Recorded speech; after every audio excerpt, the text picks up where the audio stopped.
Hola, bona nit. Bona nit a tothom i moltes gràcies per estar aquí en aquesta tarda-nit en què ens plantegem un tema d'aquests potser una mica rafistolats i complicats, que és el tema del sagrat en la societat tecnològica. No sembla que la idea del sagrat en aquest món de soroll i de pressa tingui una especial bona premsa.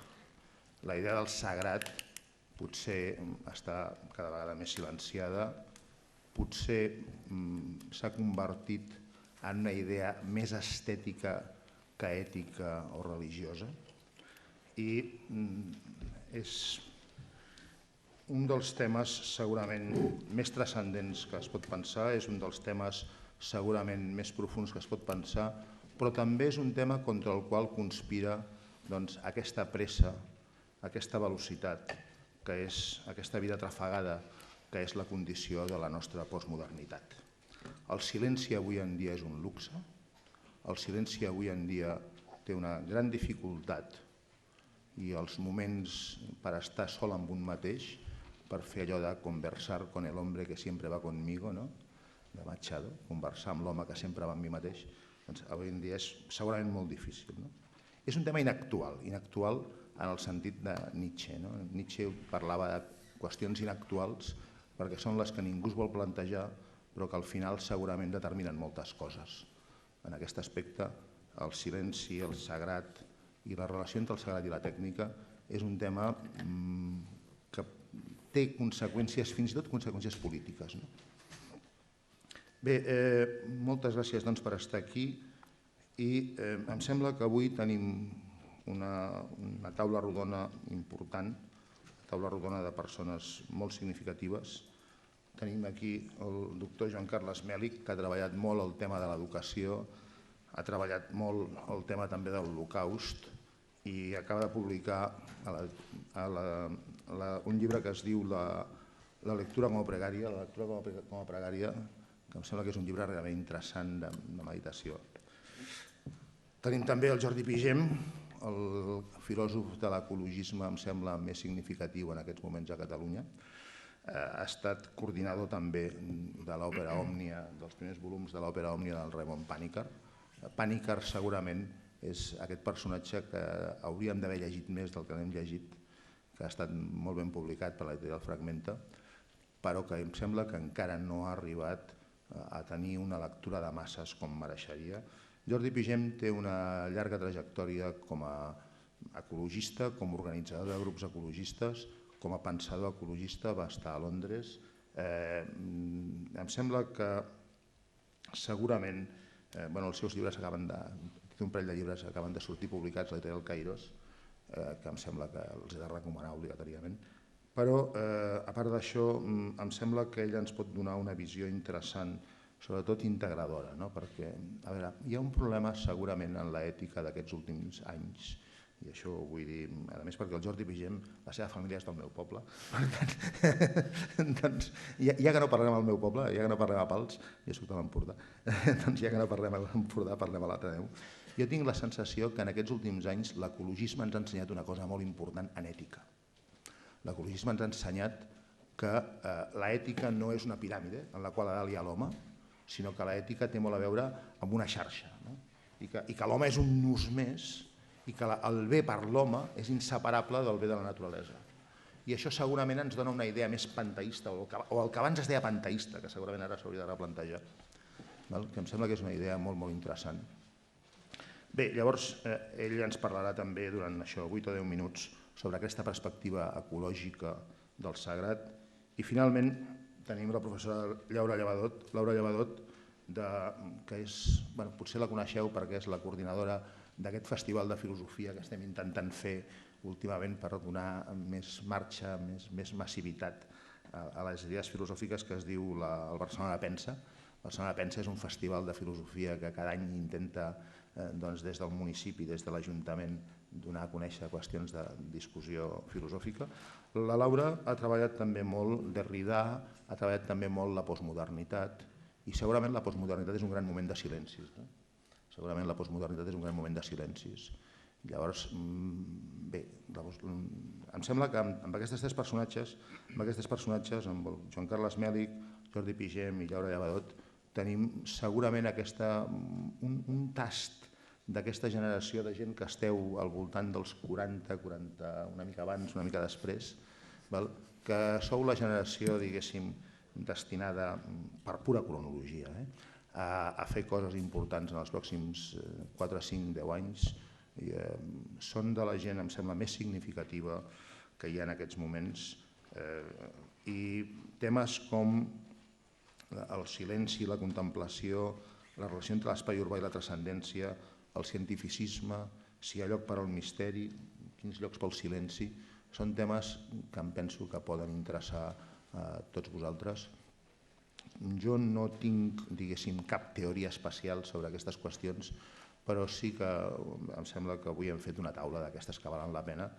Començaré, si de cas, donant la paraula al doctor Joan Carles Mèlich, i a partir d'aquí, si tots parlem aproximadament uns 10 minuts, després ens queden uns 30 minuts més per discutir entre ells i uns 30 minuts més per discutir amb vosaltres.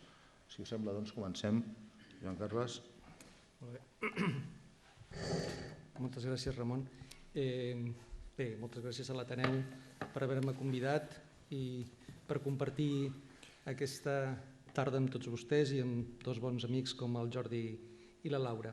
Bé, quan penso en el títol de la sessió d'avui, el sagrat en la societat tecnològica, la primera cosa que em sembla que un s'hauria de plantejar és, doncs, molt òbvia, no? Què és el sagrat? Què entenem per sagrat? I després veure quin paper juga el sagrat en la societat tecnològica. A mi em sembla que hi ha dues obres clàssiques que han marcat d'una manera considerable la reflexió que encara tenim sobre el sagrat, grosso modo. Aquestes dues obres clàssiques, d'una banda, és l'obra de Rudolf Otto i d'una altra l'obra de Mircea Eliade.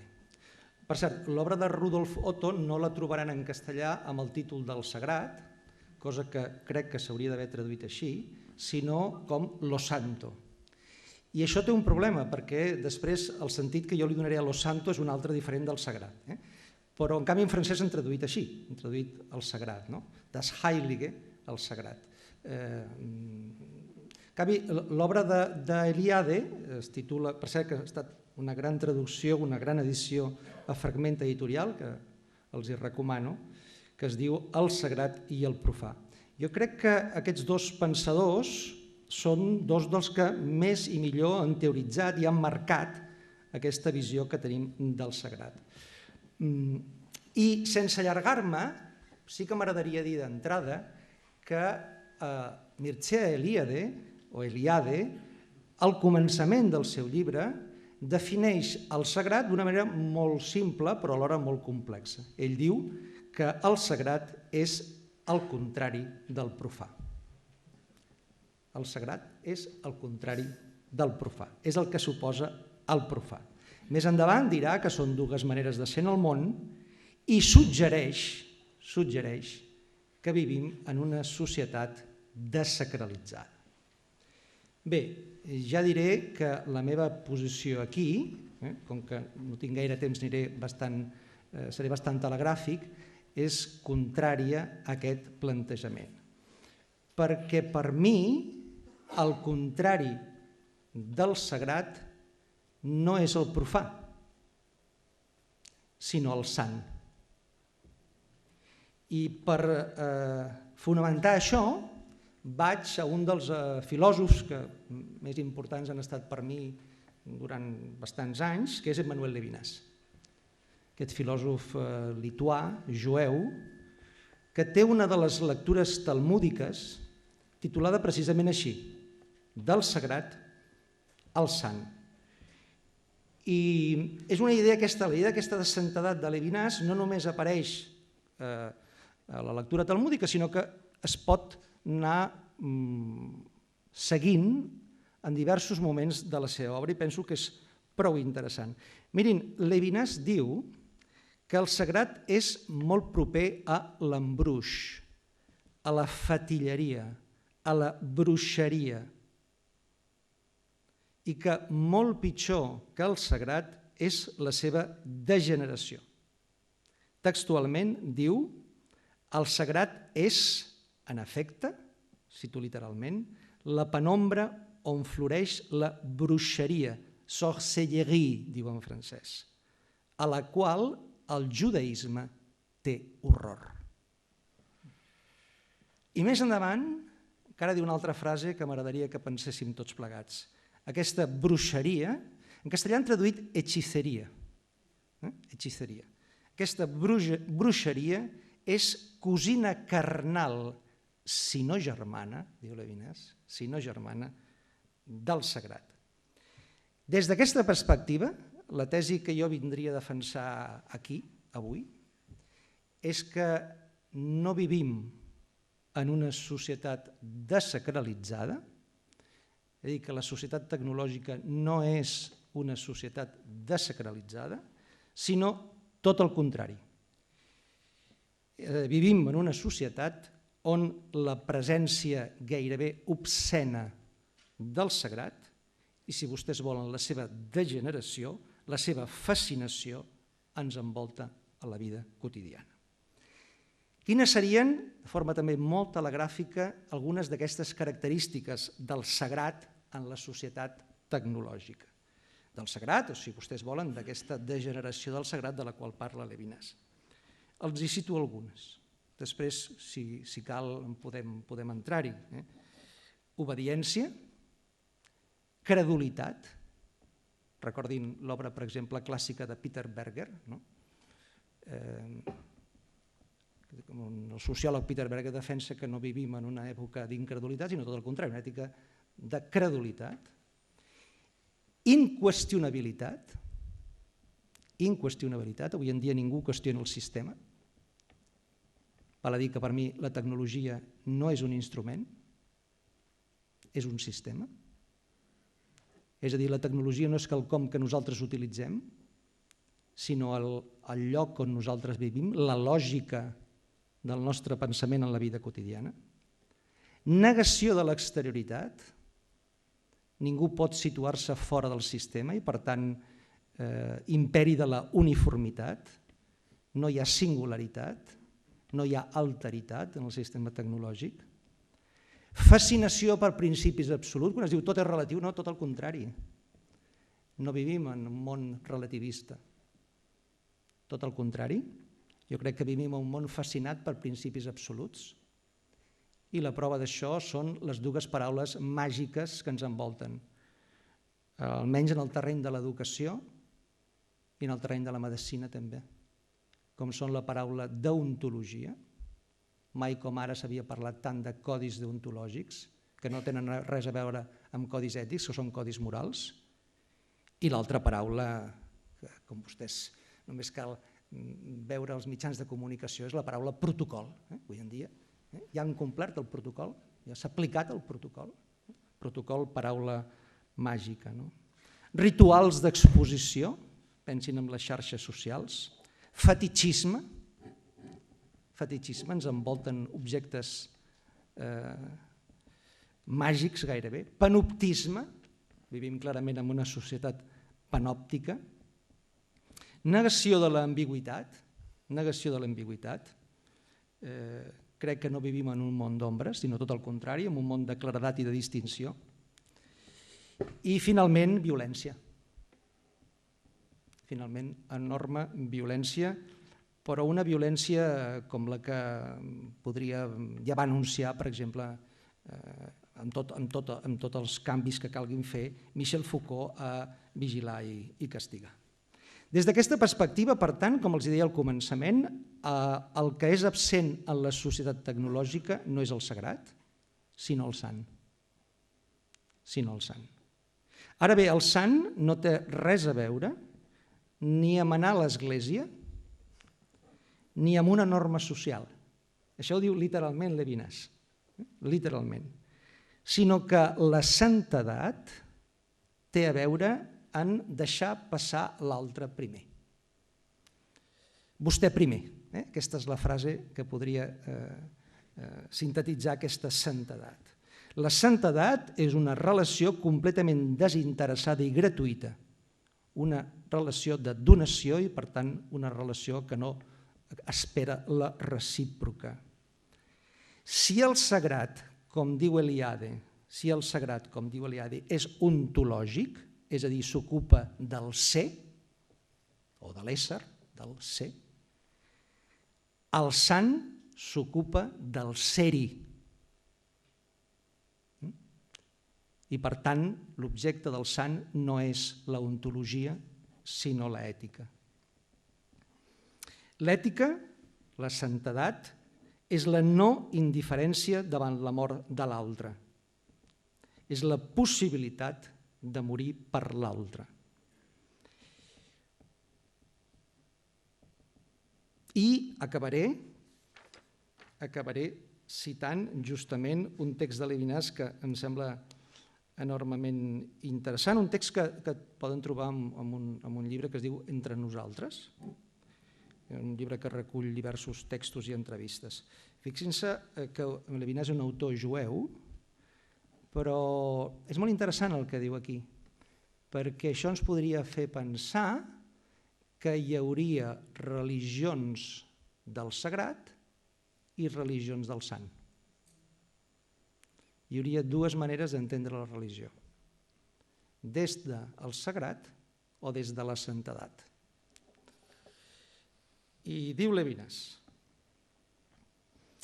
quan parlo amb un cristià, cito sempre Mateu 25. Això és extraordinari. Levinas és un jueu que diu, quan parlo amb un cristià, cito sempre Mateu 25.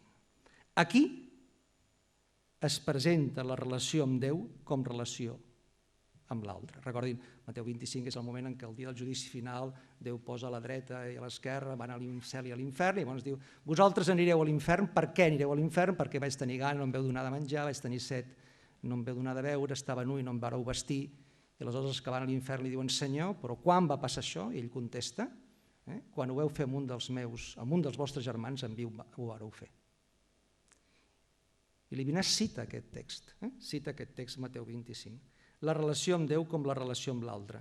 No es tracta d'una metàfora, diu Levinas, no es tracta d'una metàfora. En l'altre es dona la presència real de Déu.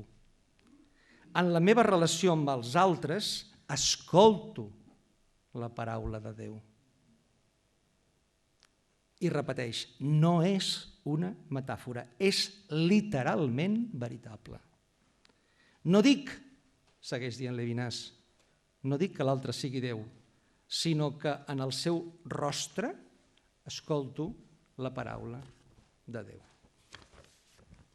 Molt bé, moltes gràcies.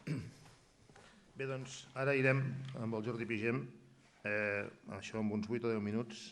Si ens expliques una mica la perspectiva ecològica, suposo que aquí hi ha personatges que tu coneixes molt bé, inclús també a França, Jacques Ellul i altra gent. Doncs, bé, ell ha treballat molt, sobretot a Anglaterra, vas estar a la universitat, al Swansea College, i diguéssim que jo que té molt conec relativament poc, Schumacher havia afirmat alguna així com que era impossible que hi hagués vida a Mart i n'havia fet tota la teoria aquesta sobre Gaia. Això és Lovelock, que estava molt a prop d'on estàvem i que l'ha conegut allà. Em sembla que aquesta és una de les perspectives més interessants perquè això sí que toca el que podria ser una religió mundial. És a dir, jo sempre he tingut una mica de respecte, els conec molt malament, un té les seves lectures i tenen les limitacions de les lectures que té, però en fi, t'agrairia que si ens pots situar una mica en aquest ambient, doncs ho facis i amb molt de gust. Moltes gràcies, Ramon, per les teves paraules i gràcies a l'Ateneu per acollir-nos i a Fragmenta per organitzar aquest acte. Jo que tenia pensat no estar tan centrat en l'ecologia, tot i que també sortirà i també ho tocaré. Jo volia començar constatant que vivim en un món hipertecnològic, un món absolutament impregnat de tecnologia, i això ens separa radicalment de tots els milers d'altres cultures humanes que han existit i algunes encara existeixen. Per exemple, per nosaltres és de sentit comú que aquesta conversa estigui mediatitzada per un micròfon i uns altaveus. Quan Jesús fa el sermó de la muntanya, no consta en cap font que hi haguessin micròfons i altaveus ni que ningú es trobés a faltar, ni quan Pericles parla als atenencs ni quan Buda parla als seus deixebles, a vegades en congregacions moltes vegades més grans que aquesta. Quan Catalunya Informació comença a donar-nos les notícies, sovint la notícia més important és el trànsit, la primera, perquè l'eficiència del transport privat i col·lectiu és per nosaltres un criteri primordial. És important saber què flueix i què no flueix a la circulació. Fa 2.000 anys, a la Roma clàssica, si haguessin tingut un sistema d'informació com aquest, que dubto que els hagués interessat, però si l'haguessin tingut, no els hagués interessat saber quants carros hi havia en quins camins. Potser els hagués interessat saber què diuen avui els augurs del vol dels ocells que veiem en el cel. Això sí que seria interessant pels romans, no? Quins signes interpretem avui? Això per nosaltres no té interès. I en altres cultures, vinculades a alguna experiència del sagrat o de l'espiritual o del sant, jo no vull filar tan prim aquí com ha fet el meu company Joan Carles, hi hauria altres coses que serien més prioritàries que les coses que per nosaltres ho som. O, per exemple, el fet que avui en dia som una ínfima minoria els que estem desmobilitzats, és a dir, que no tenim mòbil. Estar desmobilitzat tradicionalment significava haver tornat de la guerra. I fins i tot al diccionari de l'Institut d'Estudis Catalans, una de les excepcions de mobilitzar és aplegar i posar en peu de guerra. Posar en peu de guerra. Contra qui estem fent aquesta guerra? Aleshores, el que per mi és important no és tant el que tinguem o no tinguem aquests aparells, sinó el fet que això ens situa en una cultura radicalment diferent, una cultura que posa com a valor primordial l'eficiència, sobretot l'eficiència mecànica, productiva, i tot el que va lligat, control, acceleració, consum, etc. I en la qual, que també ens distingeix de les altres cultures, no considerem que hi hagi res per damunt de l'ésser humà. És a dir, el que nosaltres podem fer, ho fem, i s'ha acabat. En altres cultures hi havia una instància superior, ètica, religiosa, el que fos, a la qual les nostres accions s'havien de limitar. Per nosaltres no hi ha límits. Allò que puguem fer ho farem. Aleshores, tot això, per mi, ve d'una manera determinada d'entendre i de veure el món que podríem anomenar la interpretació tecnològica de l'ésser. La interpretació tecnològica de l'ésser. Heidegger fa servir expressions semblants, la interpretació tecnològica del món, etc.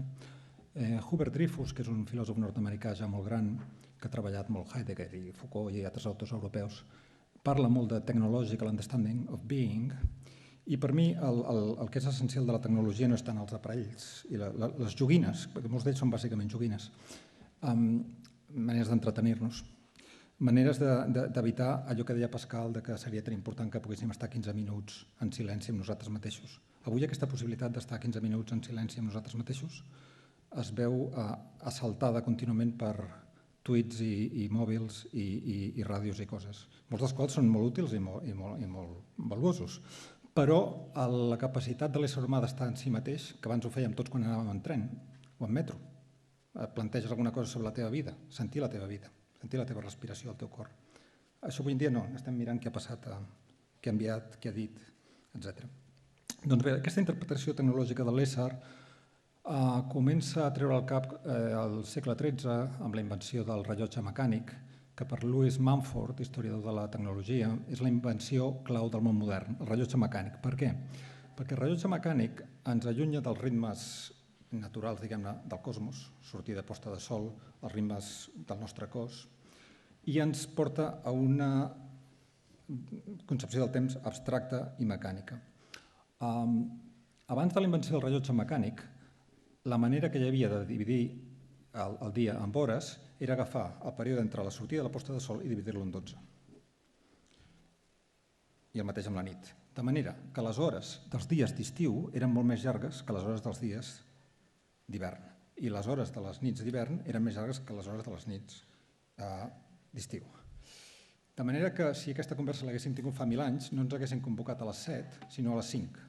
Perquè les 5 és l'última hora que hi ha abans de la posta, perquè la posta sempre és a les 6 de la tarda. És a dir, que a les hores medievals, el toc de campana, estava orientat a aquesta manera de dividir els moments entre la sortida, el migdia i la posta del sol. i per tant era molt més experiencial. Nosaltres, en canvi, tenim aquest temps abstracte. Però aquesta interpretació tecnològica del món pren embranzida a partir del segle XVII, amb el que Alexandre Kogue, l'historiador de la ciència, anomena la geometrització del món, ja no només del temps, sinó del món, i la destrucció del cosmos. La destrucció del cosmos com aquest conjunt que tenia sentit. Cosmos originàriament significa ordre. D'aquí ve la paraula cosmètica, per exemple. I al segle XVII també amb Descartes, que és l'arquitecte principal de la ment moderna. Descartes i Galileu, per exemple, diuen explícitament a les seves obres que només existeix realment el que es pot quantificar, el que es pot mesurar. Això és una cosa impressionant, perquè d'un toc esborres tota la dimensió intangible de l'ésser humà. No només el sagrat, sinó la bellesa, la justícia, els olors, els colors i els sabors, etc. El que et diuen és que només existeix pes, acceleració, pressió, longitud, coses mesurables. Tota la resta són ficcions. I un cop la nostra cultura assumeix això, evidentment no hi ha cap espai pel sentit del sagrat. Aleshores, el que queda és un món regit per aquesta eficiència mecànica i productiva i en el qual el propòsit de la vida humana ha acabat sent consumir quan més millor, i el propòsit de la vida col·lectiva és que creixi el producte interior brut. Els mitjans de comunicació ens ho van recordant contínuament. Això és el sentit de la vida humana en el món tecnològic. I no cal que digui que, des d'aquesta perspectiva, per tant, això és incompatible en qualsevol sentit del sagrat que hagin experimentat els nostres avantpassats cristians, jueus, musulmans, budistes, indígenes o el que fos. Un tecnòcrata és una persona que per naturalesa no pot tenir un sentit del sagrat. Potser va a missa com a ritu social, però no pot tenir experiència del sagrat si concebeix el món i intenta regir el món en termes tecnocràtics. Aleshores, aquesta interpretació tecnològica de l'ésser i el món hipertecnològic al qual ens porta, en el fons no només són incompatibles amb el sentit del sagrat, sinó que crec que en el fons són cada vegada més incompatibles amb la condició humana, perquè ens allunyen d'aquest espai d'estar amb nosaltres mateixos, de l'espai de silenci interior. Ens allunyen de la connexió amb l'espiritual, el diví o com vulgueu anomenar-lo. I porten, n'estic convençut, al nihilisme i a l'alienació. Un exemple trivial. Cada vegada tenim més màquines per guanyar temps. I tenim temps? Tenim més temps que abans? Hi ha una persona, el Schumacher que citava en Ramon, va viatjar molt al llarg del món i ja als anys 70 va constatar que com més estris per estalviar temps té una societat, més estressada està la gent. I quan menys s'entenen, més tranquils viuen. Com és això? Penseu-hi. Però no només crec que és incompatible amb el nucli de la condició humana i amb aquesta dimensió constitutiva de l'ésser humà que seria el que jo volia anomenar sagrat i ara tinc por de dir-ho després d'haver sentit com fila de prim Levinas, sinó que també és incompatible, i amb això anem a la dimensió ecològica, amb l'equilibri dels sistemes terrestres. És a dir, avui en dia tenim caos climàtic que des de la conferència de París, des d'una perspectiva tecnocràtica, se'ns va dir no, deixem que pugi la temperatura a 2 graus com si tinguéssim el termostat. Això és la interpretació tecnològica del caos climàtic. Deixem que pugi 2 graus i no passa res. Ja passen moltes coses que ja estan passant ara mateix. Però no només hi ha caos climàtic i extinció d'espècies a un ritme 1000 vegades més ràpid que abans de la revolució industrial. Això està passant ara a causa de l'impacte del nostre món hipertecnològic. Les revistes científiques en van plenes, sinó que també aquest món topa contra límits geològics. Per exemple, per fabricar un smartphone calen gairebé tots els elements de la taula periòdica dels elements. Un telèfon mòbil de fa 20 anys o 15 es feia amb coure, alumini i metalls d'aquests fàcils. Ara necessitem tota mena de lantànids, metalls rars, i tota mena de compostos que abans no servien per res. És a dir, que estem arribant al límit del que podem aprofitar. Però a part hi ha tota una sèrie de factors que jo crec que són faves comptades si es miren les dades, que fan pensar que en els propers 15 anys arribarà un moment que no tindrem prou materials i recursos energètics per sostenir tot aquest gran miratge de la societat hipertecnològica, internet inclòs. I per tant, jo n'estic convençut, no conec gaire més gent que ho estigui, però jo ho estic. Jo crec que aquest món hipertecnològic li queda a tot tirar 15 anys. Què pot venir després? Dependrà de què fem nosaltres. Tant de bo poguéssim avançar cap a una cultura molt diferent d'aquesta interpretació tecnològica de l'ésser, que m'agradaria que estés basada en una experiència resacralitzada del món o de l'ésser. Gràcies. Molt bé, moltes gràcies. Bé, doncs, la tercera intervenció és la de Llaura Llevadot. Bé, em penso que ella és una especialista en filosofia francesa, coneix molt bé Derrida, que és una espècie de jueu, no sé si exactament ateu, però com a mínim complicat de llegir, com tots els textos sagrats necessiten hermenèutica.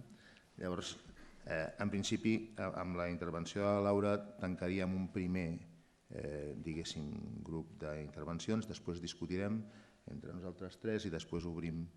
Laura, com vulguis. Molt bé, moltes gràcies. Doncs, gràcies per la invitació a Fragmenta, a l'Ateneu, a l'Anna, al Ramon. Jo parlaré una mica des del punt de vista no d'especialista en el sagrat, sinó des del punt de vista de la filosofia i de la filosofia contemporània.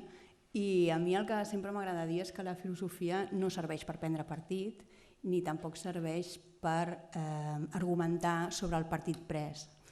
Serveix per fer més complexa la presa de partit o serveix per mostrar, diguéssim, allò que condiciona les nostres preses de partit. Aleshores, a mi em sembla que quan es proposa el títol del sagrat en la societat tecnològica, el partit està pres. I m'agradaria, com a mínim, intentar qüestionar, crec que una mica en la línia del que ha fet el Carles, aquesta dualitat entre societat tecnològica i sagrat. I per tant el que intentaré fer és qüestionar, mostrar o posar en relleu si realment hi ha una oposició entre societat tecnològica i allò sagrat o no la hi ha. La lectura, diguéssim, clàssica en la qual ens ubiquem quan ens fem la pregunta sobre el sagrat en la societat tecnològica, sembla que pressuposa que hi ha una lectura, que és la lectura clàssica de la il·lustració de la modernitat, que vindria a dir que el que ha triomfat és l'esperit il·lustrat, ha triomfat l'esperit científic modern, que s'inaugurava a partir d'una separació entre fe i saber. I el que ha acabat triomfant és el saber, és la ciència, és el pensament, el càlcul, la racionalitat, i això s'interpreta com la mort de Déu. Mort de Déu perquè ha triomfat el càlcul, la racionalitat, i per tant ara estem en la societat tecnològica que es deriva d'aquesta visió. I el que passaria a hores d'ara seria que el sagrat, que havia estat rebutjat no per res, sinó per ser dogmàtic, per implicar una jerarquia social que no s'acceptava, per una sèrie de relats emancipatoris, doncs ara en la postmodernitat entraria per la porta de darrere a través de diversos espiritualismes.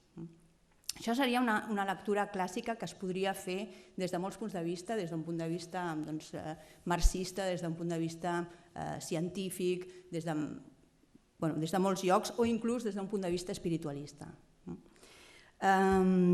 Tanmateix, es pot dir que això no és cert ni tan sols per Nietzsche quan parla de la mort de Déu. Quan Nietzsche esmenta la mort de Déu, quan aixeca l'acte de defunció de Déu, no està dient que el que mor és la fe o el sagrat en mans de la ciència, sinó que el que està dient és que el que mor, el que ja no val, és la pretensió de veritat, que afecta tant a la ciència com a la religió. I la mort de Déu és això tan dur, és aquest espai tan dur que s'obre en el moment en què ja no tenim veritats a les quals apel·lar. Vist des d'aquí, hi ha com a mínim diversos llocs crítics des d'on mirar aquest pas aquest procés a través del qual hem insistit en denominar la nostra contemporaneïtat com una contemporaneïtat tecnològica. Per exemple, des del punt de vista de l'escola de Frankfurt, Adorno, Horkheimer a la dialèctica de la il·lustració, Walter Benjamin, per exemple, a l'origen de l'obra d'art, perdó, això és de Heidegger, a l'obra d'art a l'època de la reproductibilitat tècnica, el que ens plantegen és que no només més enllà del procés de la il·lustració perviu alguna cosa del sagrat que acompanya el procés il·lustrat, sinó que la il·lustració mateixa produeix la seva pròpia ombra. És a dir, que la il·lustració, el cientificisme, el pensament racional genera el seu propi sagrat. Sagrat probablement en el sentit en el que estava anomenant el Carles. On perviu el sagrat? Doncs perviu, per exemple, en la, com dirà Benjamin, en la estatització de la política. En la política hi ha líders, hi ha fetichisme, perviu en el fetichisme de la mercaderia, perviu en el consum, perviu en els camps de futbol, perviu en les sales de rock, de pop, del que sigui, perviu a internet. És a dir, no desapareix el sagrat perquè hagi triomfat la il·lustració, sinó que la il·lustració recol·loca aquesta experiència fetichista en un altre lloc al servei de la pròpia societat tecnològica. Això seria una manera de veure-ho des de la perspectiva de l'Escola de Frankfurt. L'altra perspectiva, que també m'agradaria obrir, també una mica pel debat, és la que planteja Derrida amb uns textos, un que es diu Fer i saber i un altre que ha sortit ara fa poc, que s'ha publicat una conferència, encara en francès, que es diu Surtout pas des journalistes, sobretot que no hi hagin periodistes, que una mica el que plantegen els dos textos és també que no hi ha oposició entre ciència i fe, entre saber i creença, sinó que en realitat tant la fe com el saber, el sagrat com el tecnològic, tenen la mateixa font. I perquè tenen la mateixa font estem avui dia en un procés que ell anomena de mundialatinització, és a dir, allò que nosaltres estem anomenant globalització, com la idea aquesta del globus, ell anomena mundialatinització, que vol dir que d'alguna manera un tipus de creença que era la creença cristiana, sobretot el punt de vista cristià, es conjuga perfectament amb la racionalitat tecnocientífica, amb el càlcul i amb la tecnociència. I que de fet es deriva d'aquest tipus de pensament, el pensament tecnològic. Altres autors també recullen aquesta idea. Zizek, per exemple, el fràgil absolut, plantejarà justament això, que la tradició marxista no s'ha de defensar del seu origen cristià secularitzat, sinó que n'ha de fer una arma. El que diu Derrida no és exactament això, però sí que diu que, com a mínim, hi ha una religió que es conjuga perfectament bé amb el procés de tecnologia, de tecnologització que es dona en el món contemporani. Això per què? Doncs per diverses raons. Destaco dues. Una, perquè el cristianisme, no el cristianisme potser en els seus orígens, però sí el cristianisme que arriba fins a la il·lustració, el cristianisme il·lustrat, elimina un element fonamental que estava en les seves bases i que és el que Kierkegaard intenta pensar, que és l'absurd de la fe. Diguéssim que el cristianisme il·lustrat es fa moral, es moralitza. I el problema que veu Kierkegaard i també Derrida en aquest cristianisme fet presentable, diguéssim, fet racionalment presentable, és que ha eliminat la paradoxa de la fe. Ha eliminat Abraham. Derrida dirà també alguna cosa així, com vivim en una religió en la que Abraham ja no s'atreveix a sacrificar el seu fill, ja no és moral sacrificar el seu fill i esdevé una religió que defensa els valors burgesos, els valors de la família, els valors del treball, allò que en el cristianisme primari, originari, no hi era. Precisament Abraham és qui trenca amb la família, qui trenca amb l'ètica, qui trenca amb el general. I per tant, diguéssim, si volem, després podem desenvolupar una mica més, però el pas del cristianisme per la il·lustració consistirà en el triomf d'aquesta perspectiva religiosa, mancada de la seva radicalitat i convertida en una religió moral. I d'aquí la coincidència amb Kant.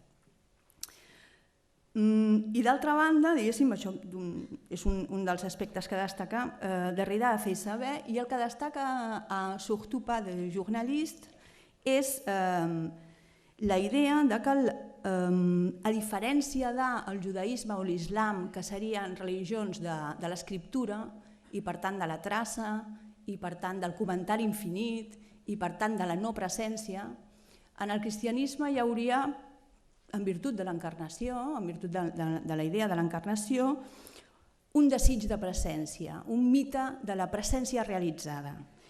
I aquest desig que estructura el cristianisme és el mateix desig que estructura la màquina mediàtica en la qual vivim. És a dir, el desig de presència està en la televisió, està en el directe, està en el Face, està a internet, està en aquesta...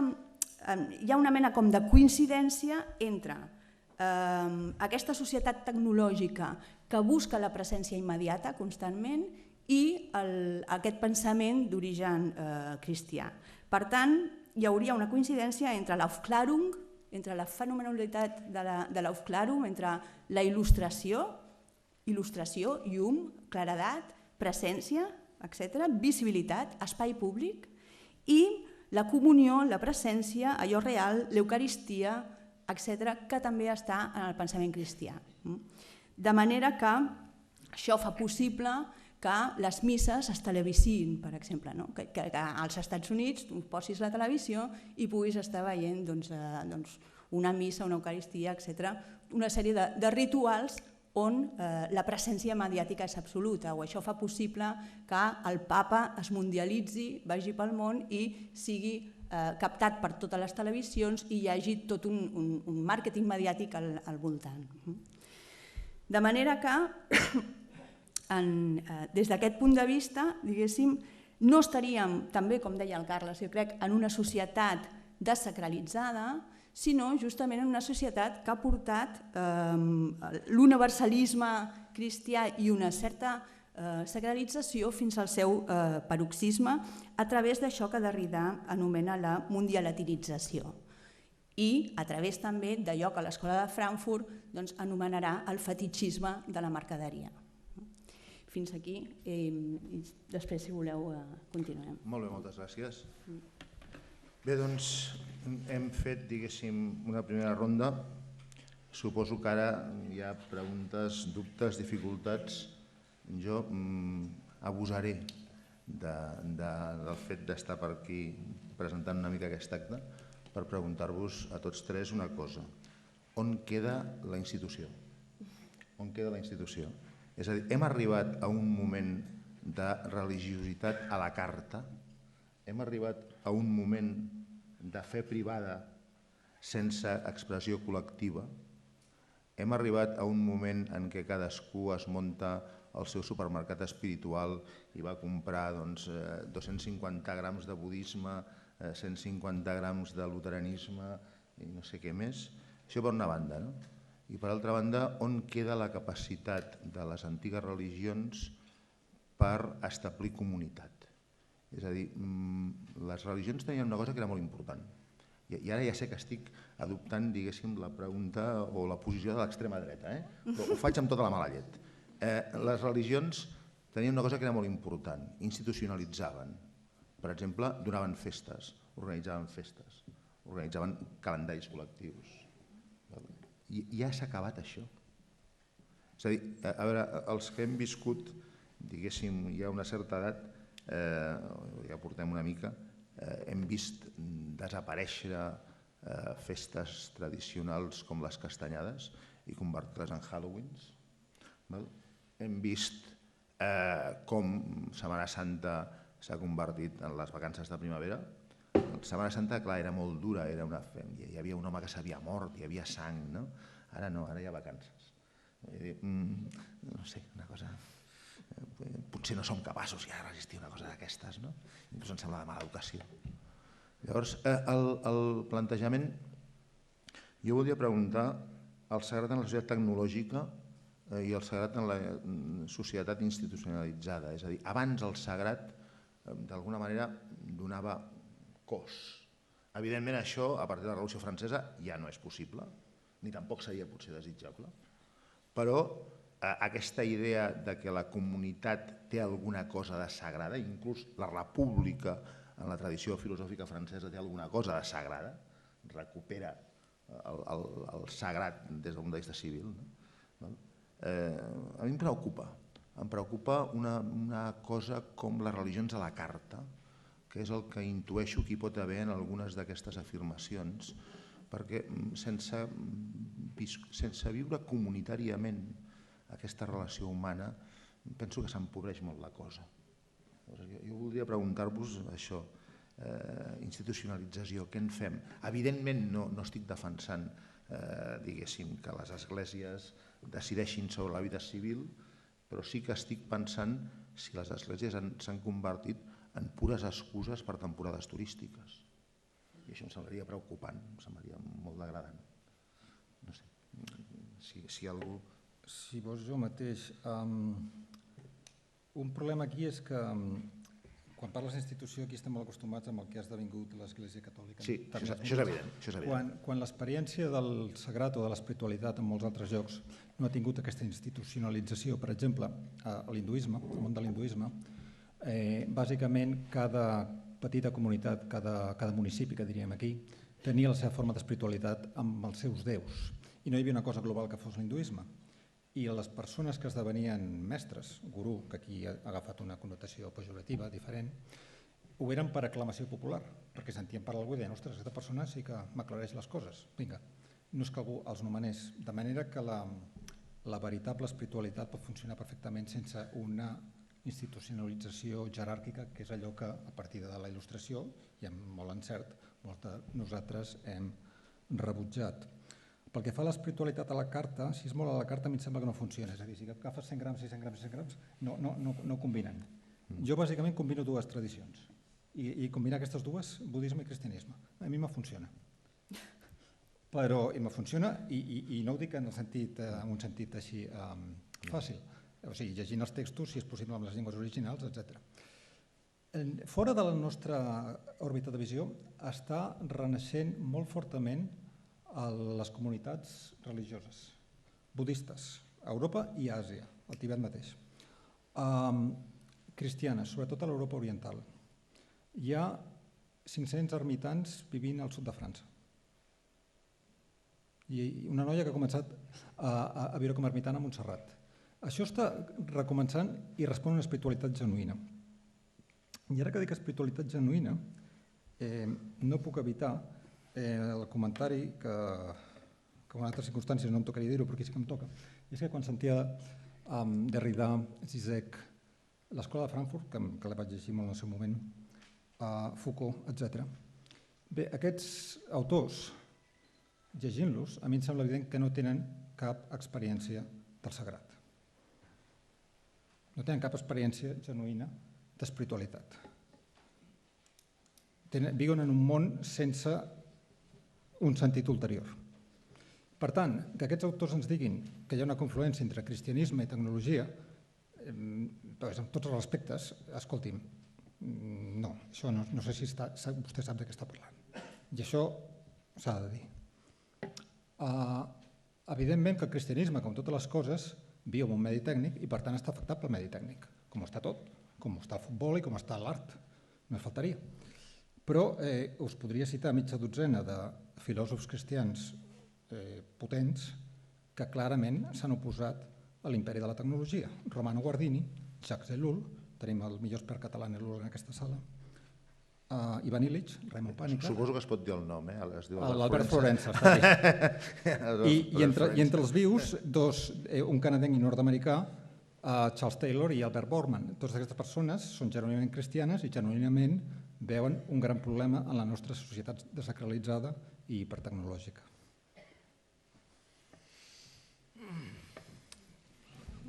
Alguna cosa més sobre el tema de la institucionalització? Jo crec que el sagrat té a veure, per exemple, amb la inqüestionabilitat. amb la fascinació. Mysterium tremendum. Exacte, no, és que ara anava a citar precisament Otto, no? És a dir, si anem al text d'Otto, que és el text clàssic amb el que jo he començat, és aquest misteri que fascina, que fascina. Clar, quan el sagrat està clarament delimitat, institucionalitzat, passa el mateix com quan el poder el detenta algú.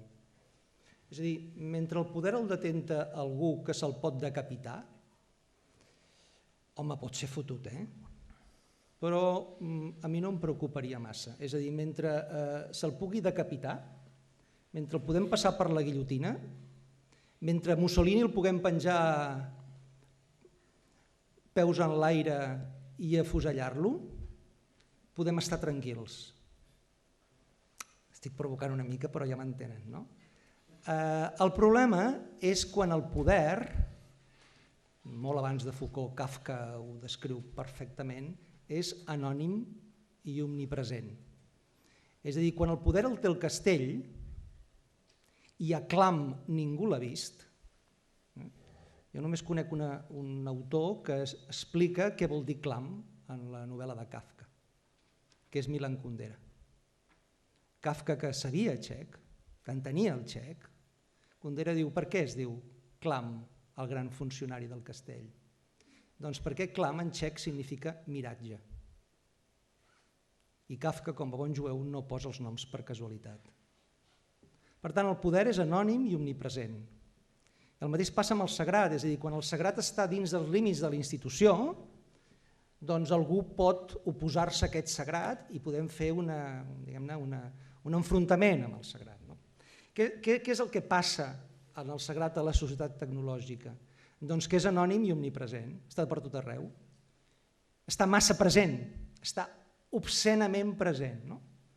Obscenament present. Per exemple, jo de l'únic sagrat que puc parlar una mica, perquè he estat format en aquest sagrat des que tenia 4 anys, és el futbol.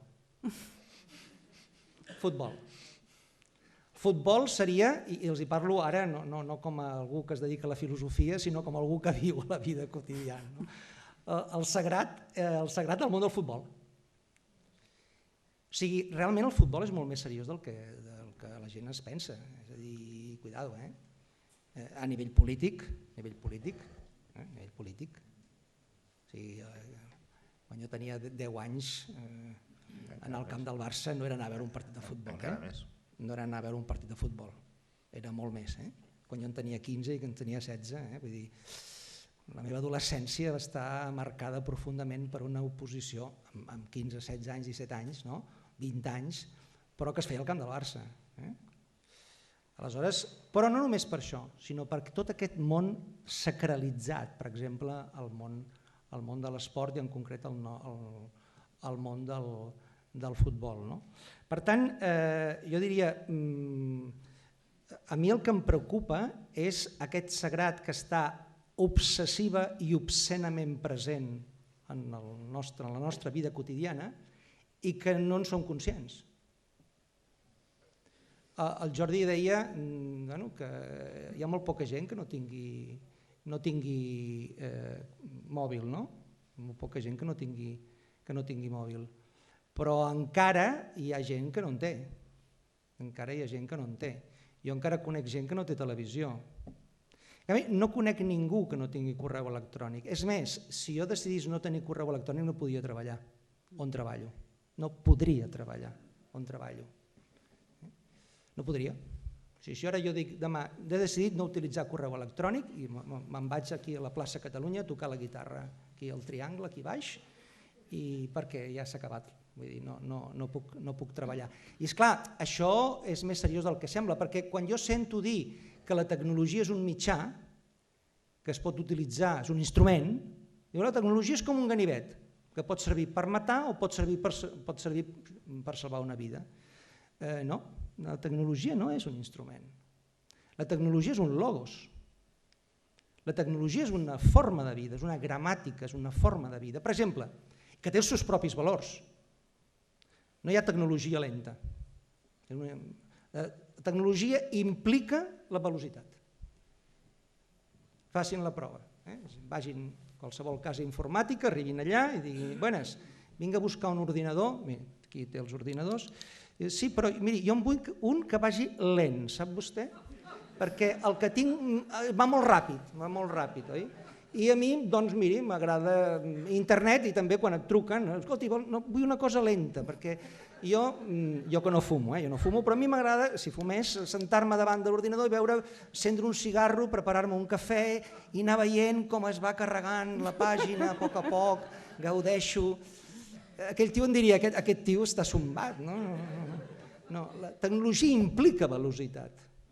Si jo trigo més de 24 hores a comptar... Bueno, jo no tinc WhatsApp perquè si els ensenyo el mòbil, jo sí que tinc mòbil, però si els hi ensenyo riurien. Si volen els hi ensenyo, però riurien.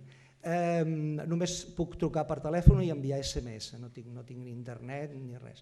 Doncs si jo trigo... Per tant, el tema del WhatsApp és una cosa que m'angoixa terriblement. Però, per exemple, un correu electrònic. Un correu electrònic trigues més de 24 hores, la gent ja es comença a posar nerviosa, no? I si trigues 48, doncs la gent diu, escolti, que t'ha passat alguna cosa? Trobes malament? O sigui, la idea aquesta de que tot... I clar, a mi em preocupa molt el tema, però clar, ara és veritat que hi ha hagut tota una moda de la lentitud, de la lentitud.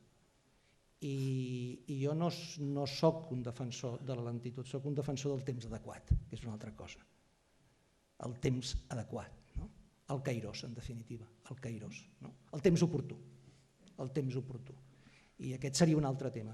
Però la tecnologia no suporta, per exemple, una cosa tan important a la vida com és el temps oportú. Jo he contestat el que m'ha donat la gana, que és el que sempre es fa, utilitzant una pregunta. Només faltaria.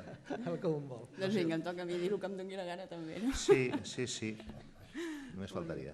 Gràcies. Bé, jo respecte a una observació que ha fet el Jordi, jo diria que un pensador cristià rebutgi la societat tecnològica no invalida el fet que pertanyi el seu pensament a la mateixa lògica que el de la societat tecnològica. És una posició personal que un pren creient que pot estar per sobre de les lògiques en les quals estem implicats, però del que es tracta és de pensar quines són les lògiques en les quals estem implicats. Vull dir, en aquest sentit, a mi em sembla que el que fan aquests autors és mostrar que les coses no són tan fàcils, que un no pot prendre partit tan fàcilment perquè creus que t'estàs alliberant quan estàs estrenyent més fortament les teves cadenes. I està aquí el joc, que és interessant en aquest sentit. El que sí que crec també rellevant respecte a la teva intervenció inicial i que potser connecta amb el que comentava el Ramon, que és la qüestió de les religions, de la comunitat, etc., és aquesta distinció entre el sagrat i allò sant.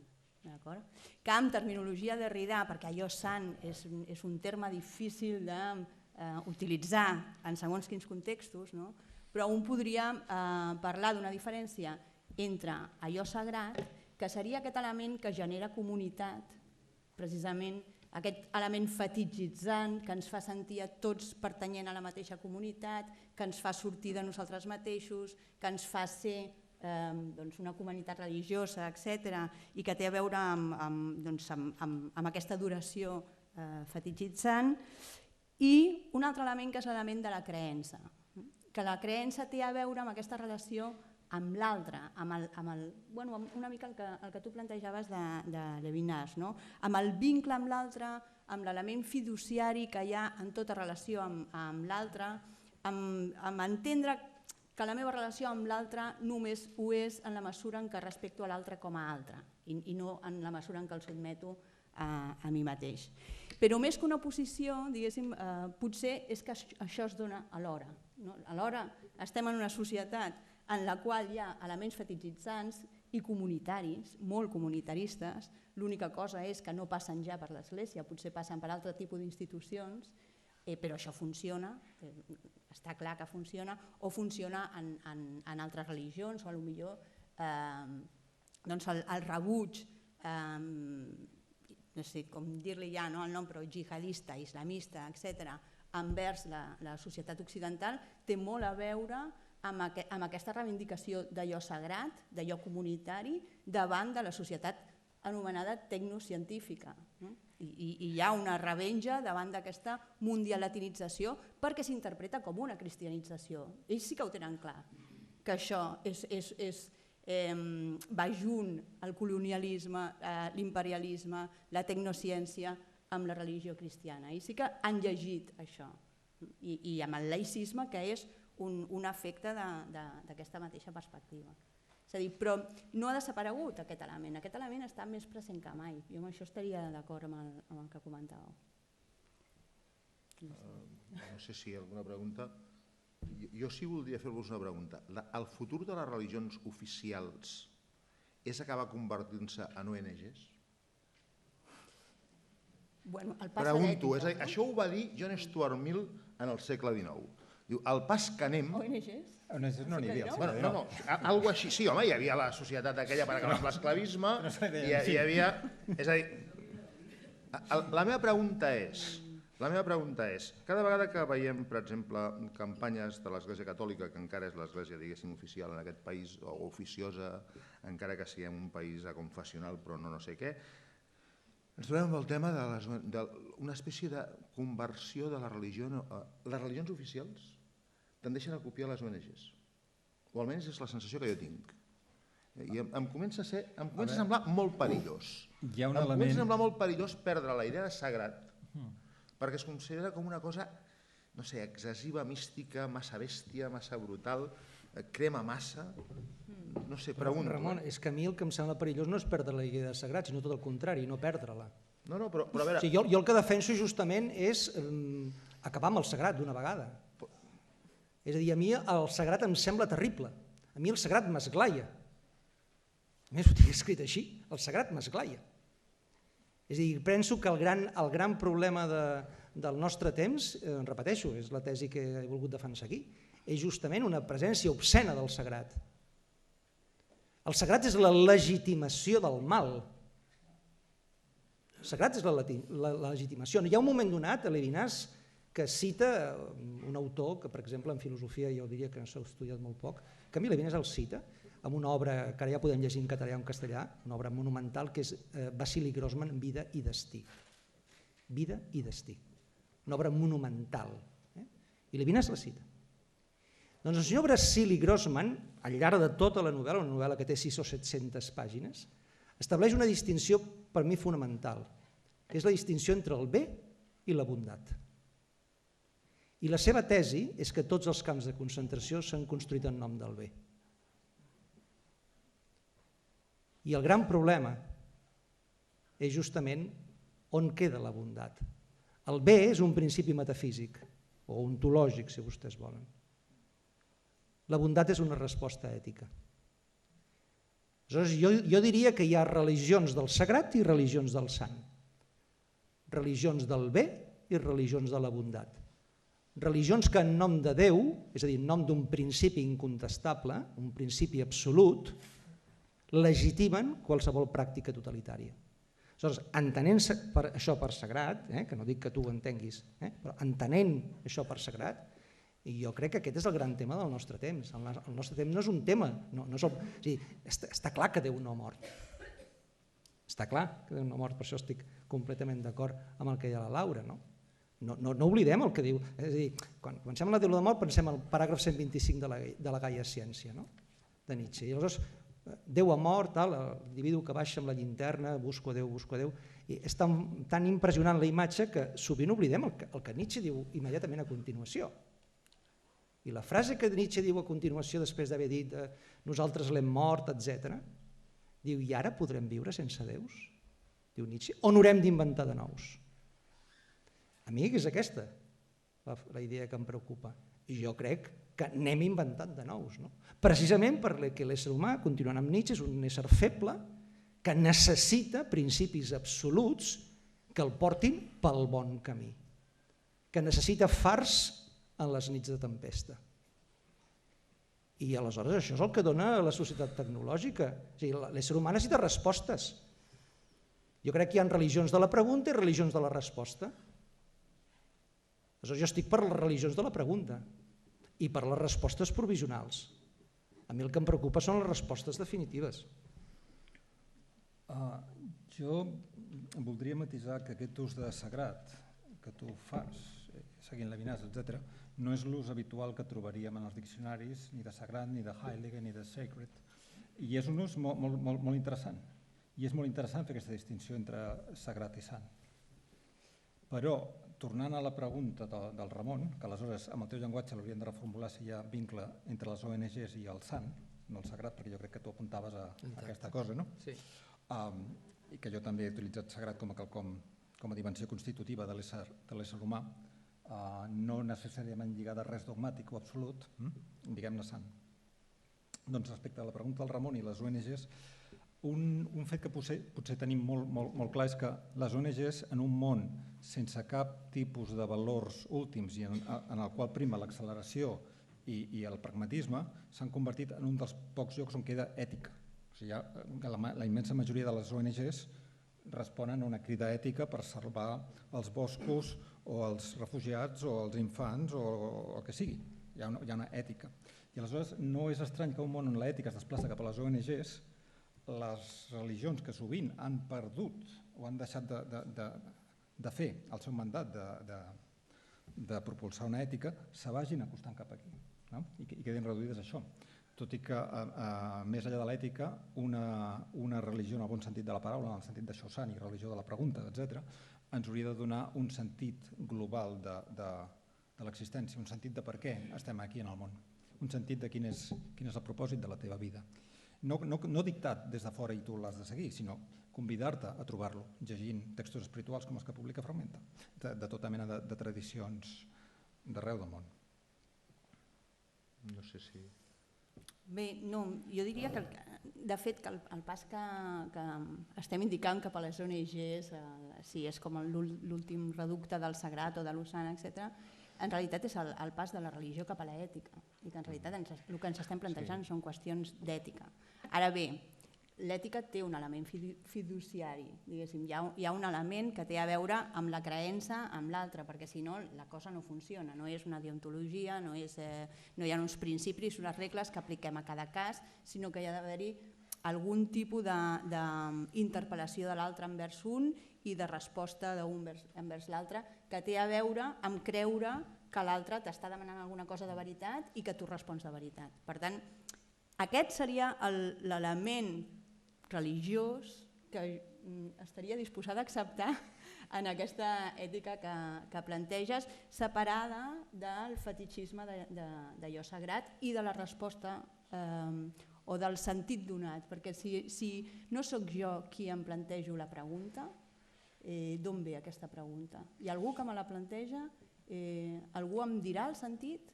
El que ha passat... O existeix també la filosofia per buscar el sentit? Però es tracta de buscar el sentit no només sol, sinó informat per com han trobat el sentit altres persones. Sigui Plató, Hegel i Kant, o sigui el Buda i Lao Tzu. Aurobindo, és igual. Sí. Aleshores, aquesta possibilitat sempre està oberta d'anar més enllà. I el que passa quan el subjecte modern, quan l'individu modern ha volgut estar ell sol, alliberat de res que estés per sobre d'ell, on hem desembocat és en l'absolut isolament de l'ésser humà contemporani, en la buidor absoluta de l'existència de la immensa majoria de la humanitat avui en dia. Perquè en perdre tot referent, en voler ser absolutament lliure, hem acabat nàufrags. I això és l'experiència de la literatura del segle XX i de tota l'art potent del segle XX, aquesta constatació del naufragi, de com el segle de les llums, of Clerum, esdevé segle d'ombres i d'estar completament perduts. Aleshores, en aquest món d'estar completament perduts, que és on hem nascut tots nosaltres, queden com a referents els grans filòsofs i les tradicions espirituals, i els poetes. I cadascú d'aquí recull el que pot recollir i el que se li diu més. Sí. Jo diria que hi ha un moviment que fa el pensament contemporani, que és recollir aquesta creença de l'home envers alguna cosa que està més enllà i baixar-la a la terra i generar aquesta mateixa relació amb l'altre. Llavors, sí que hi ha alguna cosa de religiós, però és immanent, no és que hi ha algú per sobre a qui devem res. Pot ser perfectament immanent, sí. I crec que aquest és el moviment que assenyalen Levinas i Derrida, i en aquest sentit hi hauria aquest pas.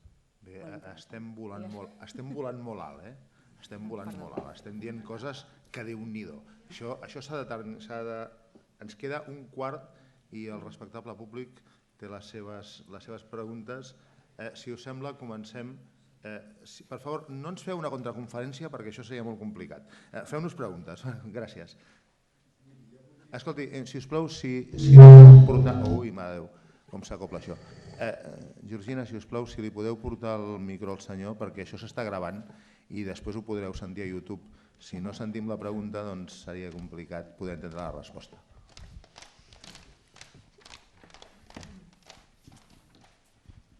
Mira, jo voldria fer una pregunta no abstracta, sinó una mica vital.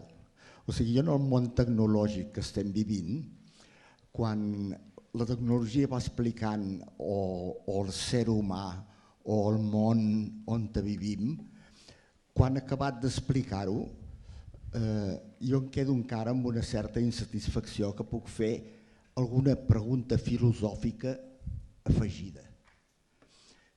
Que llavors, dic filosòfica, no teològica, que amb això potser podria fer, per part meva, la diferència entre el sant i el sagrat, diguéssim. Però em trobo que llavors sembla que quan la tecnologia ho ha explicat tot fins ara, perquè esclar, cada dia explica més, però fins ara, en queda encara una explicació que no hi ha acabat d'arribar, que és una explicació potser més de l'absolut que hi ha al darrere de tot plegat. I llavors aquesta formulació filosòfica que jo pregunto, doncs no l'acabo de trobar. De fet, la ciència moderna ens explica moltíssimes coses, però hi ha una gran part de la realitat que no ens explica. I per això no m'estranya que en el fons, si busques a fons, quedin aquests interrogants. I això tindria a veure amb el que esmentava abans de com al segle XVII la ciència moderna agafa com a procediment metodològic eliminar de la realitat tot el que no es pugui mesurar, declarar com a real exclusivament allò que és tangible, mesurable. Per tant, totes les altres realitats estètiques, ètiques, etc., desapareixen. I per tant, avui en dia podem tenir fotos de galàxies llunyanes amb el telescopi Hubble, que són molt maques, però no tenim el sentit de connexió amb el cosmos que tenien els nostres avantpassats, perquè alguna cosa falta. Hi havia una pregunta aquí? Bé, no és per esmenar la plana de Derrida, perquè no sóc jo ningú per fer-ho, però potser insistir una mica en aquesta qüestió. Si es parla del cristianisme en general, però el cristianisme en aquests moments són moltes coses, perquè jo entenc que, per exemple, amb la il·lustració, l'Església reformada i certes branques del protestantisme hi ha conviscut molt millor, i el catolicisme no ha tingut una convivència tan fàcil amb la il·lustració. Com a molt l'ha començat a tenir a partir del Vaticà II i en alguns aspectes no la té. I en relació a alguns temes que han sortit aquí, per exemple, l'encíclica Laudato Si del papa Francesc, dels 6 capítols en dedica un a dir quines són, segons ell, les causes de la situació, de la crisi ecològica, de tots els grans problemes, i anomena, i ho titula així, el paradigma tecnocràtic. I l'antropocentrisme, després també analitza l'antropocentrisme, però comença criticant el paradigma tecnocràtic, que el qualifica tal com, una mica em sembla que ha sigut en Joan Carles, la sacralització de la tècnica, l'omnipotència de la tècnica, aquest concepte d'eficàcia, diguem-ne, però sense finalitat, l'eficàcia per l'eficàcia, és a dir, tots aquests elements són una crítica sistemàtica i ferotge contra tot això, que és el discurs, diguem-ne, de la racionalitat tecnocràtica d'avui. Per això diria que no, evidentment, amb el cristianisme, diguem-ne, sociològic, no sé, hi ha molta diversitat, però jo crec que en l'essència, si es pot dir així, del catolicisme encara hi ha molts elements, i evidentment l'element del misteri, l'element de l'absurd, si voleu, vinculat al misteri, la mort del fundador. Vols fer alguna pregunta o simplement és un comentari? El comentari, en tot cas, sí, aquesta distinció entre entre vessants del cristianisme es pot fer o és una visió general? Em sembla que sí, no? Em sembla que tots estaríem d'acord en què, evidentment, avui en dia el cristianisme són molts cristianismes. Continua havent-hi, diguéssim, per mi, un nucli, no?, que és l'amor de l'home just, i continua havent-hi per mi un nucli que són les benaurances, no? Ara, evidentment, les benaurances es poden viure de moltes maneres i l'amor de l'home just es pot entendre també en homes justos que no són de la religió cristiana, i tots n'hem vist uns quants. I em sembla que és evident. En quant a Laudato Si, aquí vam fer una discussió precisament amb el cardenal. El cardenalitat, escolti, que això és una casa molt laica, però aquí portem cardenals, eh? Vull dir que la trobareu a internet en la part dels companys de la secció d'ecologia. I per cert, aprofito per dir que em sembla bastant escandalós que a Laudato Si no surti el nom del senyor que hi ha com a filòsof al darrere, que bàsicament és Jacques Ellul. Em sorprèn bastant que en tot el text aquest, com que Jacques Ellul devia ser protestant, era protestant, doncs no surti. Em sembla que és una autèntica llàstima que molt pocs comentaristes de Laudato Si en el món tecnològic hagin observat coses evidentíssimes, és a dir, plagis de conceptes, descarats. Aprofito per dir-ho. Queda una pregunta allà, queden dues preguntes aquí. Bé, jo volia fer un comentari, intentaré ser breu. Penso que hem begut oli, que s'ha desacralitzat lo sagrat i s'ha sacralitzat lo desacralitzat. La ciència, en teoria, és una part de la realitat, és l'explicació d'una part de la realitat. En canvi, la religió és l'explicació total d'una comunitat. Jo ho veig una mica així, no? És l'explicació total d'una comunitat. La ciència, per la seva part, és una explicació parcial de la realitat. Explica només un trosset de realitat, però l'explica que cau, o sigui, sense absoluta, una explicació parcial i absoluta de la realitat. A mi la religió és una explicació global de la realitat perquè té tota una comunitat. Llavors, el que penso és que aquí, en aquest món d'ara, que ho tenim tota la carta, hem perdut fins i tot l'art romànic, l'art gòtic, l'art clàssic, tot això ho hem perdut, la mort de l'art, no? D'acord. Si hi ha alguna pregunta així en concret o és simplement el comentari que ens volies fer? Vale, gràcies. Gràcies. Albert Florença, per favor, allà al fons, aprofito per dir que segurament és el millor especialista català en Jacques Ellul, però bueno, en tot cas, mestre, tu mateix. Bé, bona nit. Moltes gràcies als ponents, ha resultat interessant. A veure, jo una de les coses que diria és que hi ha una mena de llei en què normalment el que és sagrat en un moment determinat desapareix perquè un altre sagrat suplanta aquest sagrat anterior, i en aquests moments pensem que alguns o molts pensadors afirmen que la tècnica ocupa un lloc sagrat, i una bona cosa d'aquestes, un bon efecte d'això, és que, per exemple, els meus alumnes a la universitat, en particular els que fan coses d'econòmiques o administració i direcció d'empreses, sobretot, els científics menys, però Déu-n'hi-do, i els tecnològics, però davant dels problemes, per exemple, ecològics, davant dels problemes de desigualtat, les solucions sempre són tecnològiques. És a dir, no pateixes, em diuen, Albert, no et posis així, ja es trobarà alguna cosa, ja es trobarà alguna cosa. És a dir, hi ha una esperança, l'esperança està posada en la tècnica. Fins i tot en un congrés que fa poc que arriba, deien que la mort, l'envelliment és una malaltia i per tant ha de començar a tractar-se com a malaltia. Això canvia totalment i és clar, és una malaltia perquè aviat dominarem la manera. És a dir, la tècnica és la que es posa com a solució i és el sagrat en aquests moments. No es pot qüestionar, ningú pot qüestionar-ho, i aquí hi hauria una qüestió que passo a la taula, i és que, esclar, està molt bé, la il·lustració ens posa, no es pot negar els valors de la il·lustració, no es poden negar, però la competència està en el seu nucli. La competència i la tecnologia amb l'eficàcia és un element de poder extraordinari. La tecnologia és poder. I davant d'un món absolutament competitiu, Qui renuncia a la tecnologia? Qui serà el que renunciï? Qui renunciarà a l'eficàcia? I en ganes de què? Per tant, aquí hi hauria una qüestió, per exemple, de redescobriment, i aquí passaria al que parlava el Ramon, del comú, redescobriment del comú. I la pregunta que ens estem fent ara és què fem del comú? Què fem del comú?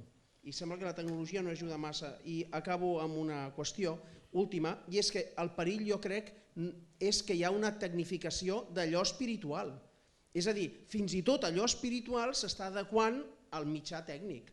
Aleshores, és curiós també que fins i tot escoles de negocis, etc., parlen ja de l'espiritualitat en els negocis, etc. Quan és una trampa, perquè simplement anem a resistir una miqueta més per continuar amb aquesta bogeria de la recerca de l'eficàcia, és a dir, ens aturem per no morir en la carrera, però en realitat no es tracta d'una qüestió a la carrera, perquè el que és pròpiament espiritual dona sentit a la vida, posa en qüestió i ens apropa als altres. I moltes vegades aquestes qüestions d'espiritualitat tecnificada realment no fan això. No sé què penseu vosaltres d'aquesta dimensió del comú.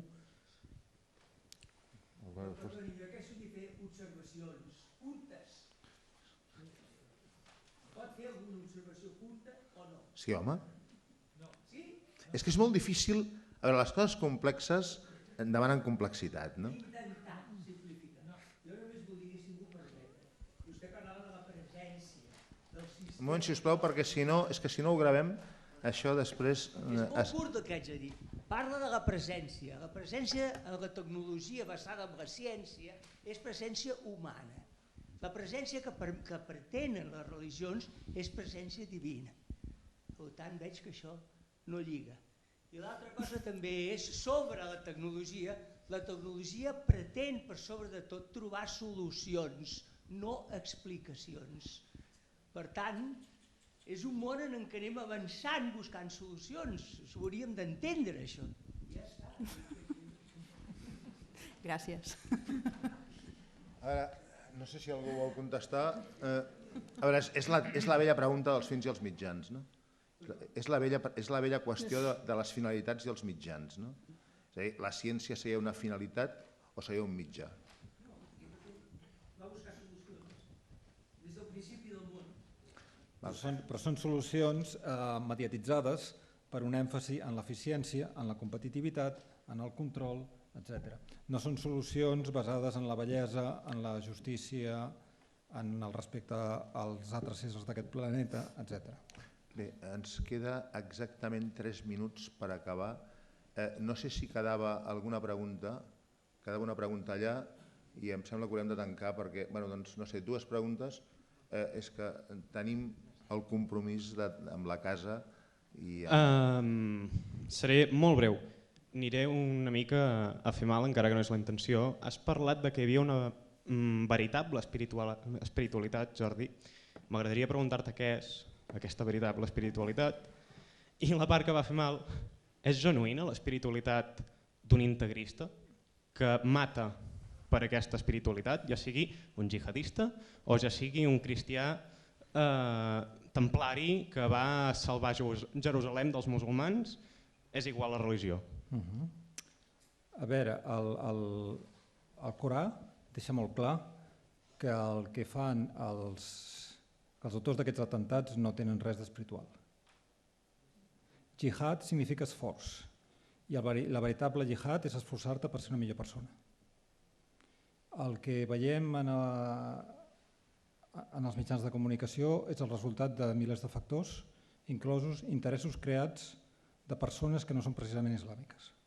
Jo no tinc res d'islàmic, però em consta que hi ha persones amb corbata que es beneficien d'això i que parlen llengües occidentals. I ara això seria un altre tema. Evidentment, la religió, com l'art, com la bellesa, es pot corrompre. I això és una corrupció de la religió, evidentment. I no hi ha cap dubte. I no hi ha cap persona genuïnament espiritual que pugui justificar els atemptats de París, de Brussel·les o els que siguin. Aleshores, espiritualitat genuïna.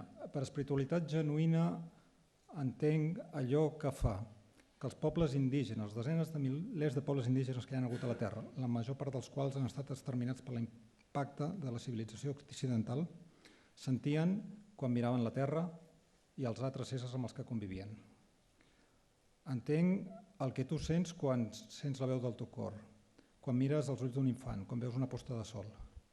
Això es pot articular d'una manera molt més sofisticada llegint textos de místics, llegint textos taoistes, budistes, cristians, musulmans, etc. I sovint la lectura d'aquests textos et fa enriquir molt més aquesta experiència de la mirada als ulls de l'infant, de la posta de sol, del tocar l'arbre, del compartir amb els altres. I tot això, al capdavall, es redueix a fenòmens quotidians com el compartir coses, l'estar per tu mateix i per la gent que tens al voltant, la cura, l'estar per als altres i totes les coses ètiques que la immensa majoria de les tradicions espirituals i filosòfiques tenen en comú.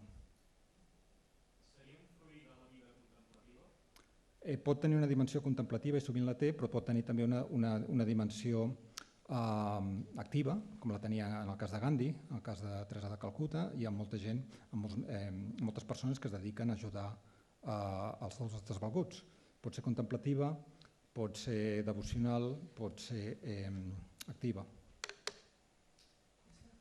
No sé si queda alguna pregunta, l'última, i tancaríem la botiga, perquè anem justets. Vinga. Sí, ¿es posible una ética o una moral sin una metafísica que la sustente? Escolti, perdoni, la pregunta seria aquesta. Doncs miri, aquí hi ha un senyor, per favor, que ens queda també una última pregunta. Uniríem les dues preguntes perquè anem justos de temps. Por favor, usted. Una observación nada más.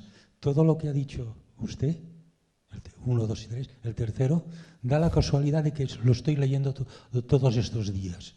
Que el hombre es un ser finito, que lleva a lo infinito, las religiones de lo bueno y de lo malo y de la bondad, etcétera, etcétera. Todo esto lo estoy leyendo estos días. A veure, unim això... Però jo contesto amb una frase. Fem les dues preguntes justes i així tanquem. És que ens interessa bastant també respectar els horaris de la casa perquè, en fi, a més avui han sortit moltes coses molt interessants, vull dir que jo us demanaria que consultéssiu al YouTube perquè això és quasi és matèria d'estudi, vull dir que donaria per estudiar això. Digui, per favor, acabem amb vostè. Mira, jo tinc una pregunta, però com anem a falta de temps, la podem deixar la resposta per un altre dia. Hem parlat bastant de tecnologia, però jo crec que tindríem que haver parlat més de ciència, que no és exactament el mateix. Jo posaria només 3 punts i seria la reflexió per si hi ha cas un altre dia una altra resposta. Primera, és el fet de la creació del món, el Big Bang. Científicament està demostrat. Està demostrat. És un tema molt, molt important. Segon tema, l'evolució del ser humà, des de l'inici fins ara, que són 4.000 i pico de milions d'anys. I tercera, els avanços de la intel·ligència artificial. Llavors la pregunta és, això són els fets científics que ja dic, serà un altre moment, però es pot discutir molt més, diguéssim. Però no són fets, són creences. Com es pot compatibilitzar això amb el cristianisme, per exemple? És un tipus de creença que és incompatible amb altres creences. Cap d'aquestes coses és un fet i si tinguéssim temps li ho podria explicar. El Big Bang és una teoria que d'aquí 50 anys no se la creurà ningú, que es basa en tota una sèrie de pressupòsits que no tenen el més mínim fonament. Jo m'he dedicat a la filosofia de la ciència, bàsicament. El Big Bang penja de 40 fils cada vegada més fins. I és una hipòtesi que s'ha posat de moda i la creiem. Hi ha físics molt seriosos que no se la creuen. A veure, per definició, tota teoria és una hipòtesi fins que és refutada. Això és la teoria de Popper, diguéssim. En tot cas, per favor, molt breument, un minut per cada un i tanquem la botiga. Sí, molt breument. La pregunta si pot haver-hi una ètica sense metafísica, jo contestaria que només és possible una ètica sense metafísica. És a dir, si hi ha metafísica en el sentit d'ontologia, ara no utilitzo metafísica en el sentit de Levinas, metafísica en el sentit d'ontologia, que és com jo l'utilitzo, si hi ha metafísica, si hi ha ontologia, l'ètica és impossible. És impossible. En canvi, és possible la moral, perquè la moral és ontologia. És ontologia. Segona cosa, evidentment que ciència i tecnologia no és el mateix. Tecnologia és una forma de vida. Tecnologia té res a veure amb... Tecnologia és una forma de vida. És una gramàtica, és un joc de llenguatge. Com deia Wittgenstein, els jocs de llenguatge són formes de vida. Jo tancaré una mica, potser d'una manera polèmica, però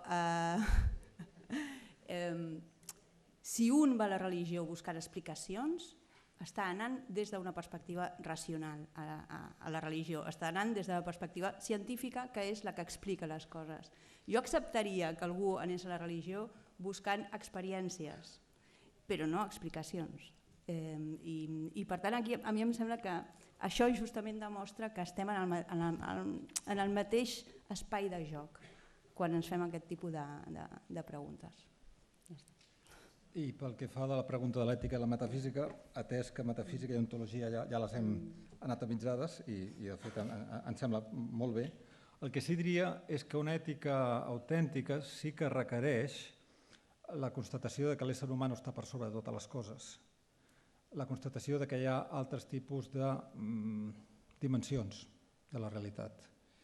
I per dir-ho fàcil, diria que requereix una filosofia, una concepció del que és l'ésser humà i una concepció del que és l'existència. Bé, doncs, si us sembla, amb això ho deixem. No sense recomanar-vos que recupereu aquesta conferència a YouTube, perquè em sembla que hem dit coses molt interessants i que pengen molts fils del que hem dit avui. Moltes gràcies per la vostra assistència i a reveure.